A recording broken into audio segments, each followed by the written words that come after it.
My dad was a guitar player. I think I started picking up some things from him when I was 5, and it was just basically a very gradual progression. There wasn't a point where I said, oh, now I'm going to take this seriously or whatever. It just kind of happened that way. I always loved playing and was fascinated by it. But I was more or less self-taught until I went to college, where I was a classical guitar major, and that was something that I was really interested in. One of the things that I learned was that I had a real love for chamber music.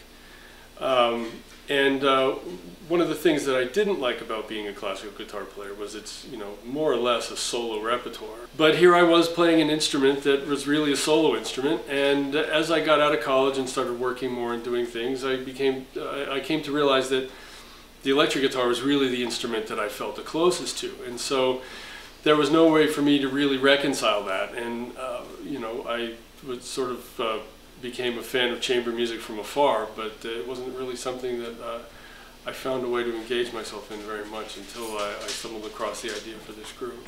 Now, before you put this group together, had you ever played in a guitar quartet or done another guitar quartet, or was this your first experience? Well, there was a progression of things that led up to this. Like I said, I played in classical guitar ensembles in college, and so I knew that that was out there.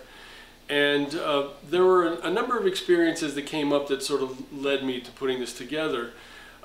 There are a number of composers that write pieces for the electric guitar, and a few of them sort of crossed my path. I did something at Disney Hall with Glenn Branca, who's sort of a very notorious New York composer who writes these pieces for masses of electric guitars. This one that I did had 100 of them. It was sitting in those rehearsals with all these other guitar players that got me to thinking, well, maybe this isn't such a far-fetched idea after all. Like, maybe the chances of finding a couple of the guitar players that would be interested in doing this, electric guitars, is not that far-fetched. And then another thing came up, a 20 guitar piece for John King. I did a 13 guitar piece that Nels Cline had written at one point. Around this time, I started to get interested in this in a real hands-on kind of way, like doing some research. And who are these composers writing for the electric guitar, and what's available out there?